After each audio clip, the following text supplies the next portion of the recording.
Number 1, the halo effect. Imagine you meet someone with movie star cheekbones, a toothpaste commercial smile, and hair so shiny it could blind a bird mid-flight. Before they even open their mouth, your brain's already handing them a trophy for being smart, kind, capable, trustworthy, and probably good at parallel parking. This is the halo effect, the psychological glitch where one positive trait, like attractiveness, makes us assume everything else about that person is also sparkly and perfect. And no, your brain doesn't ask for receipts. If someone's hot, your brain just fills in the blanks like, he looks like a doctor, so I bet he gives to charity and remembers birthdays. Meanwhile, he might not know the difference between a stethoscope and a spatula. This bias works with any strong first impression. Someone sounds confident. Your brain slaps on bonus stickers for competence. Someone dresses sharp. Suddenly, they're a genius. The worst part? You don't know you're doing it. You just feel like you have a good vibe about them, which is brain speak for, I'm being manipulated by cheekbones again. Basically, the halo effect turns your brain into a fangirl with no chill. It's why attractive criminals get lighter sentences, why CEOs are disproportionately tall, and why you keep trusting that guy in your office who literally never answers emails. Number 2, the spotlight effect. Ever spilled coffee on your shirt and immediately felt like the entire population of Earth was now staring at your failure? That's the spotlight effect. Your brain thinks you're the main character of literally every room you enter, like you're being followed around by an invisible camera crew and a judgmental narrator. In reality, no one cares. Seriously. Other people are too busy worrying about their own imaginary cameras to notice your coffee stain, your pimple, or that one time you said, you too, to the waiter after they told you to enjoy your meal. Psychologists have tested this. They made students wear cringe-inducing t-shirts, think, giant celebrity faces, then asked them to guess how many people noticed. The students dramatically overestimated it. Turns out, no one's watching your personal blooper reel, they're too busy editing their own. So the next time you trip over nothing or accidentally snort while laughing, just remember, you're not the star of anyone's psychological sitcom but your own. And even then, you're on a very niche streaming service no one subscribes to. Number 3, confirmation bias. Congratulations, your brain is a conspiracy theorist. No tinfoil hat required. Confirmation bias is when your brain goes, I believe this thing, so I'm only going to notice stuff that proves I'm right and aggressively ignore everything else. It's like you're assembling IKEA furniture with instructions you made up yourself, and every time a screw doesn't fit, you just yell, it's probably fine, and keep going. You'll search for facts that match your beliefs, click on articles that echo your opinion, and casually pretend contradictory evidence doesn't exist. This is why arguing on the internet feels like screaming into a blender. Everyone's just building mental echo chambers made of cherry-picked facts and emotional duct tape. You can show someone 5 expert opinions, a peer-reviewed study, and a Nobel Prize winner saying, you're wrong, and their brain will still be like, but my cousin posted a meme about it, so. Confirmation bias makes you feel informed, while actually handcuffing your critical thinking. Your brain isn't searching for the truth, it's hunting for a hug. Number 4, anchoring bias.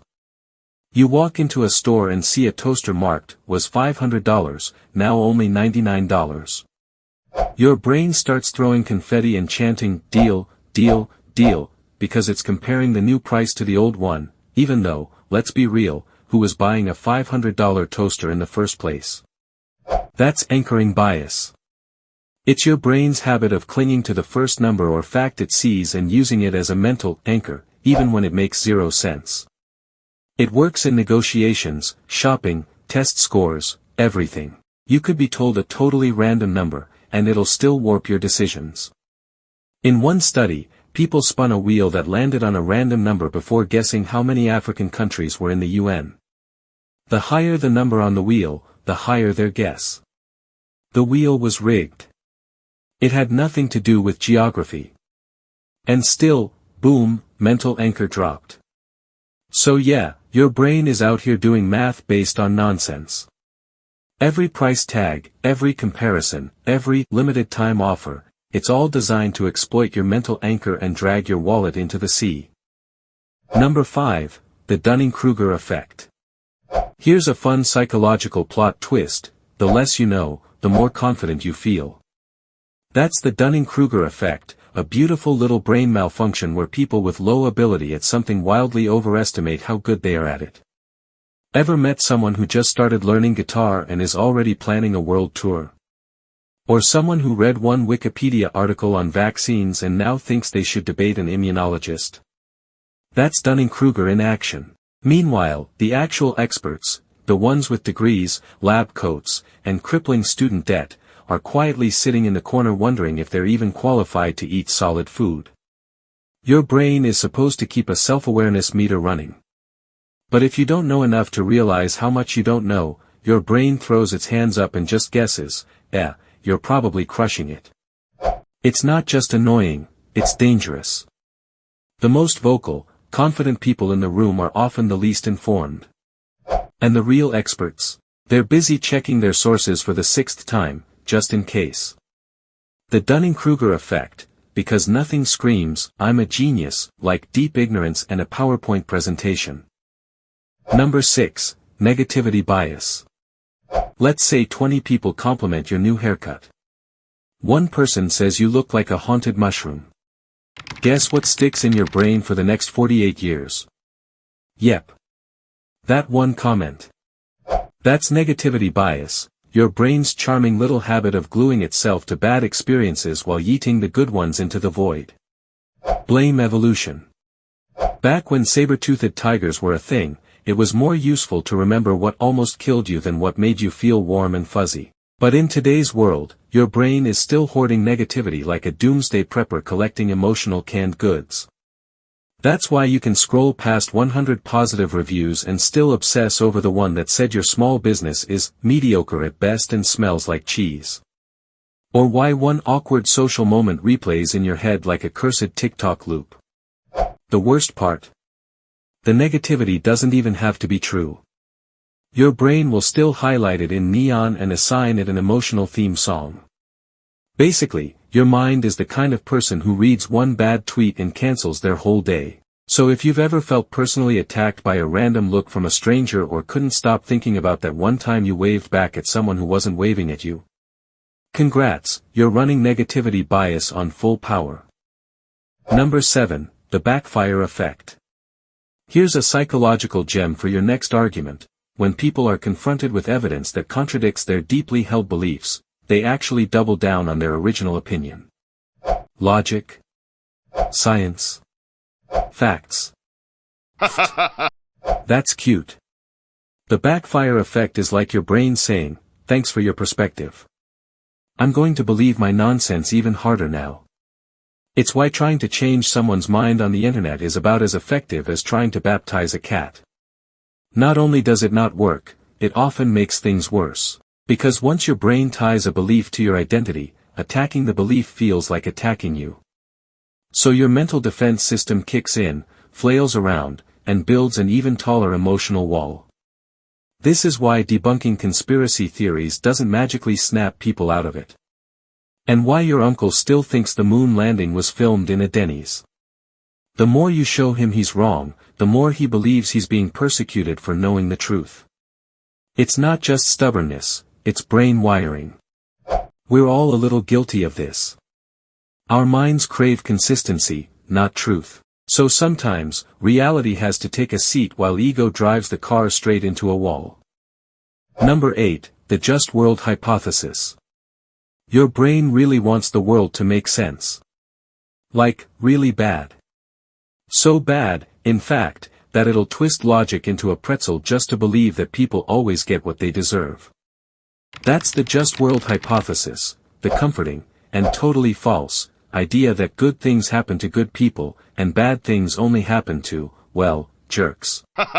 It sounds nice. Like karma with a clipboard. But in practice, it turns your brain into a judgmental little gremlin. When you hear about someone getting robbed, your brain might whisper, well, they shouldn't have been walking alone at night. Someone loses their job. Maybe they weren't working hard enough. That guy got hit by a meteor. Should have checked the forecast, I guess. This mental habit helps you feel safe, like bad things won't happen to you because you're a good person who makes smart choices and flosses sometimes. But it also makes you accidentally blame victims and dismiss suffering you don't understand, all in the name of pretending the universe has a fairness department. Spoiler alert, it doesn't.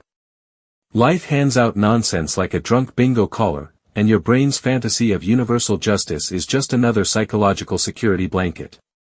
Warm, cozy, and completely made up. Number 9, the curse of knowledge. Ever tried explaining something to someone and they just don't get it? So you try again, slower, louder, more aggressively, and they still stare at you like you're speaking dolphin? Welcome to the curse of knowledge, the moment your brain forgets what it's like not to know something. Once you know how to ride a bike, it's hard to remember what it felt like to wobble and fall and launch yourself into a bush. Once you understand taxes, or at least pretend to, it's hard to explain them to someone who thinks deduction is a crime-solving method. The curse makes you a terrible teacher without realizing it. Because when something feels obvious to you, your brain assumes it must be obvious to everyone else too. This is why tech support people talk like you're supposed to be born knowing what a DNS cache is. And why your friend explaining chess sounds like they're reciting an ancient spell. It's not arrogance. It's just a blind spot your brain refuses to see. And the more expert you are in something, the more cursed you become. Basically, your knowledge turns into a haunted house where no one else can find the light switch. Number 10, the false consensus effect. You think pineapple on pizza is delicious. Your friends think pineapple on pizza is an insult to Italy. But you believe your opinion is the most common, the most reasonable, the most popular, because obviously, everyone thinks like you. Right? Enter the false consensus effect, your brain's lazy habit of assuming most people share your beliefs, preferences, and questionable food takes. It's your ego looking around and going, yeah, this checks out, without actually checking anything. This is why political arguments escalate so quickly. You say something like, well, everyone knows that, and suddenly someone's launching verbal grenades across the dinner table. Because no, not everyone agrees. In fact, a lot of people don't. But your brain doesn't want to believe that. It wants to live in a bubble filled with copies of you, all nodding in agreement, drinking the same coffee, and misquoting the same facts. The false consensus effect makes you overconfident, less empathetic, and way more annoying at parties.